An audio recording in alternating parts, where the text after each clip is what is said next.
The autumn air over Washington carried an unusual tension as President Donald Trump appeared on the south lawn of the White House.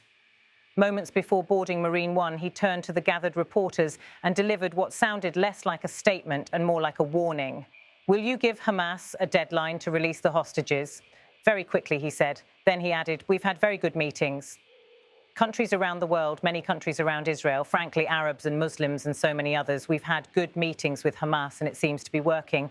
So we wait a little bit to see what happens. Very quickly, I think it will be very quickly. The meetings have been good. We'll see what happens. We'll know soon. That brief but pointed remark was amplified almost immediately across television networks and social media feeds. The president later took to his own platform, Truth Social, writing that the first phase of his Gaza peace plan should be completed within the week. For an administration often criticised for chaotic messaging, this sounded like an unusually clear directive. Time was running short. The setting for these indirect talks could not have been more symbolic. In Cairo, Egyptian officials played host to two delegations whose enmity has defined decades of bloodshed.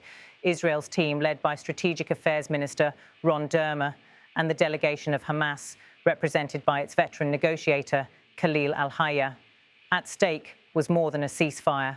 Central to the discussions was the fate of dozens of hostages seized during the October 7th attack, a day that reopened some of the most painful wounds in the region's history. Trump's appearance before reporters lasted only a few minutes, but the subtext resonated widely. He wanted the world to know that the United States was not merely observing from afar, it was steering the process. His choice of words, "move quickly," was both a plea and a prod to all sides.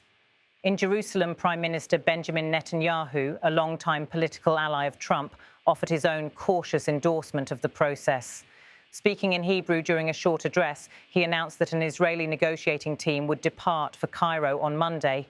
For Netanyahu, whose government has faced intense domestic pressure to secure the hostages' release while continuing military operations in Gaza, the talks were a test of both diplomacy and political endurance.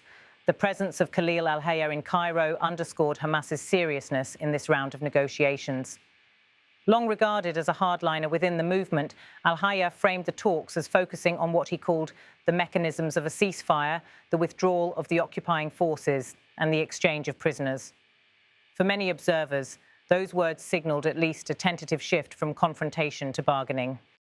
Behind these headlines lay the careful but often invisible choreography of diplomacy. Trump's envoy, the New York real estate executive Steve Witkoff, and his son-in-law and advisor Jared Kushner were reported to have played central roles in drafting the proposals that both sides were now weighing. Their involvement was meant to evoke the image of a pragmatic deal-making team, one that had already pushed through the Abraham Accords years earlier, yet the path to peace was strewn with doubts. Skeptics in Washington noted that previous attempts at brokered truces had collapsed over disagreements about sequencing, whether hostages would be freed first or Israeli forces would pull back first. Cairo's mediators faced the task of narrowing these gaps without either side losing face. On the ground in Gaza, the stakes were tragically human. Entire neighborhoods lay in ruins after months of bombardment and ground incursions. Families of the hostages clung to every scrap of news from the talks, hoping that Trump's optimistic words, "we'll know soon," would not turn into another unfulfilled promise. Trump's personal style of diplomacy has always relied on public pressure as much as on private negotiation. In this case, his remarks outside the White House seemed designed to raise the temperature of the talks in Cairo, signalling to Hamas that patience in Washington was limited. "The meetings have been good," he repeated, as if to suggest that progress would be measured not in weeks or months, but in days. For Netanyahu, the stakes were equally high. His political survival at home has often depended on projecting strength in the face of security threats. Yet public anger over the October 7th hostage crisis had exposed his vulnerability. Sending a high-profile team to Egypt was a gamble. A failed negotiation could invite further domestic criticism, while a successful deal might hand Trump a diplomatic victory in an election season. Observers noted that Cairo's role as host underscored Egypt's enduring, if sometimes understated, influence in the Israeli-Palestinian conflict. With decades of experience as a mediator, Egyptian intelligence officials provided not just the venue, but also the crucial back-channel contacts that allowed indirect talks to proceed.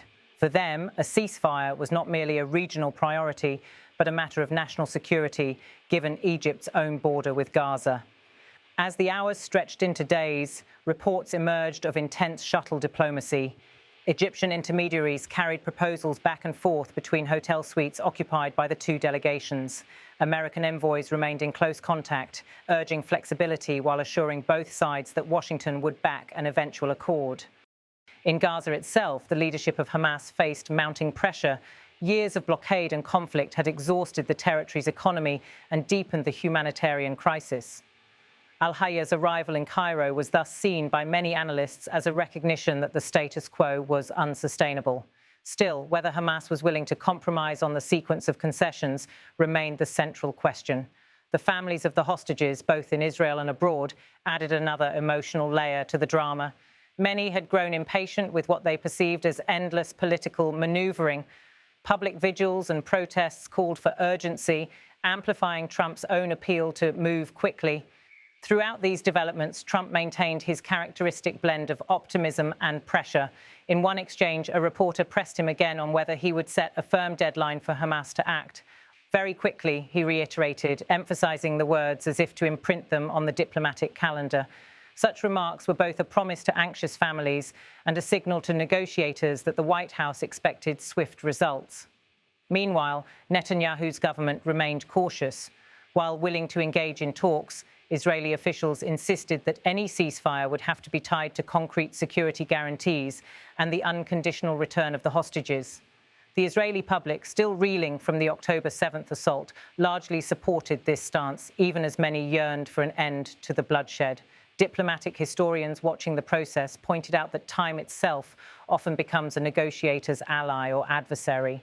Deadlines can force compromises, but they can also harden positions if parties feel cornered. Trump's insistence on speed was therefore a calculated risk, an attempt to seize the momentum of what he called very positive discussions. As the days of indirect talks wore on, the world's attention remained fixed on Cairo.